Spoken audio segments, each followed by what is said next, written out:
Voilà.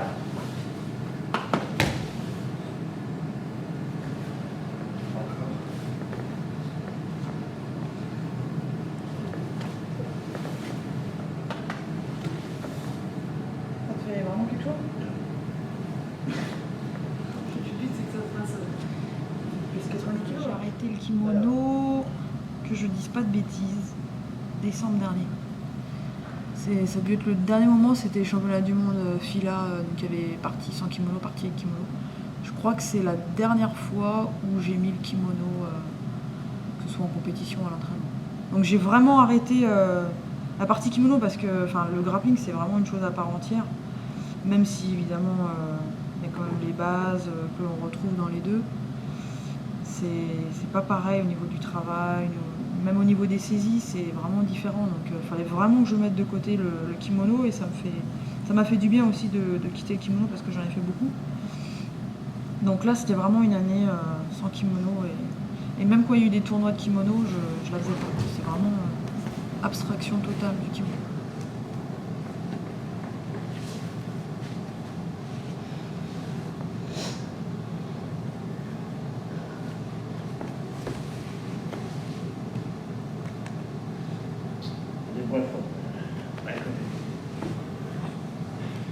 Sur la fin du Bravo, mets bien la pression avec en descendant tout le corps au sol.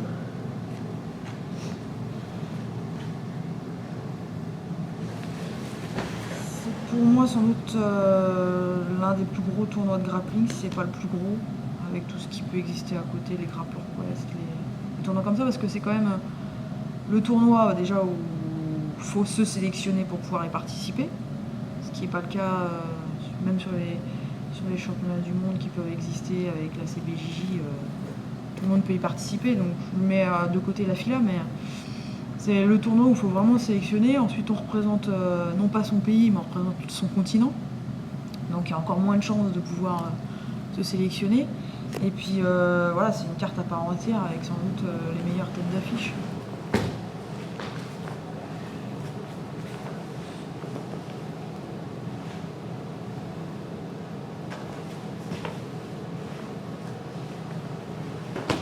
Je m'occupe un peu plus particulièrement de l'entraînement de Laurence depuis quelques années maintenant. On avait travaillé déjà pour les championnats du monde en kimono. Là, on s'est donné un autre défi sur le combat sans kimono avec notamment sa participation à la DCC, qui se passera à Barcelone au mois de septembre.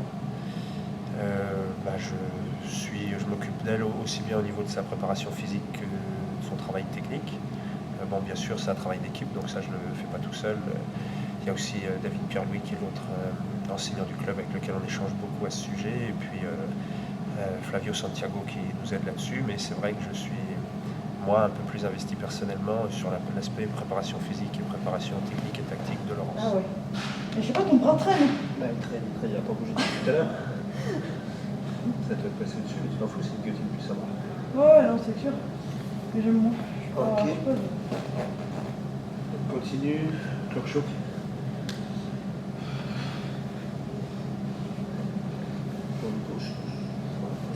Lève en laissant du jeu, faire bien serrer sur la carte. Alors la prise de masse proprement dit, on a commencé assez tôt avec 3 séances de musculation par semaine. On a été aussi aidé, on a un partenaire qui est Advanced Nutrition, qui est un partenaire sur l'aspect diététique, qui aide Laurence dans ce suivi-là. Et donc derrière, on a mis en place un programme de musculation qui était plus orienté sur les premiers mois de notre préparation, sur vraiment la prise de masse, pour ensuite devenir un programme plus tourné vers la force, après avoir donné une certaine structure. Laurence a pris 3 kilos, ce qui, par rapport à son poids de départ, est déjà beaucoup. Et puis ensuite, donc, on est allé plus sur un travail de force, et maintenant on va aller sur quelque chose plus en dynamisme et en puissance pour se préparer vraiment à l'enjeu de la compétition. Donc ça, c'était sur l'aspect préparation physique. Sur l'aspect préparation technique et tactique, c'était donc mettre plus l'accent bien sûr sur le travail sans kimono, puisque c'est ça la compétition. Bien sûr, Laurence avait déjà un super bagage de ce point de vue-là, déjà un titre de championne du monde ceinture noire, donc bien évidemment on part avec un gros bagage technique. Maintenant, on s'est donné un certain nombre d'objectifs tactiques, un certain nombre de techniques à inclure en plus dans son répertoire pour essayer d'être le plus complet possible pour faire face le jour de la compétition.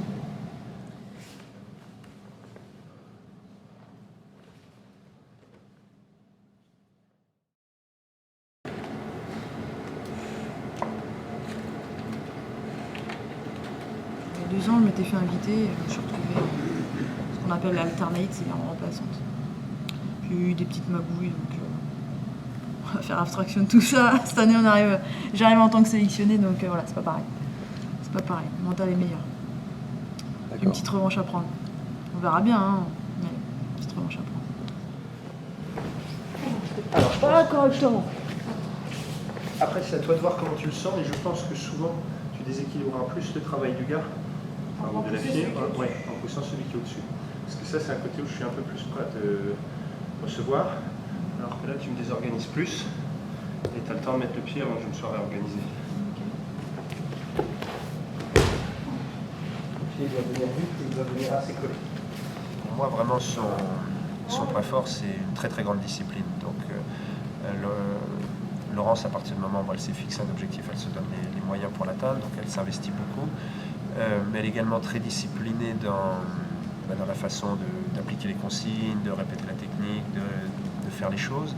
Donc ça, c'est aussi, c'est vraiment un point fort pour elle. C'est aussi un plaisir d'entraîner quelqu'un qui réagit comme ça et qui a à la fois cette volonté et cette discipline.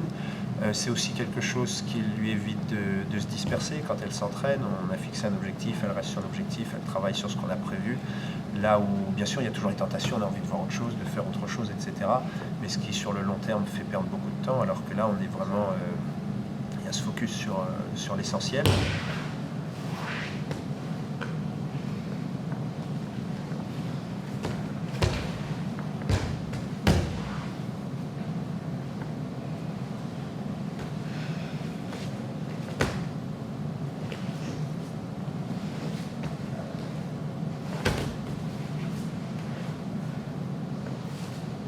Je le sens quand je lève la tête.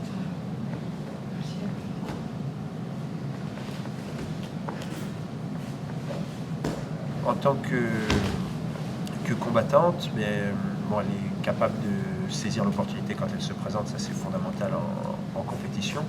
Donc ça c'est une chose forte. Et puis ensuite, bien sûr à ce niveau-là c'est indispensable, mais c'est une battante, elle vient vraiment pour gagner du début jusqu'à la fin.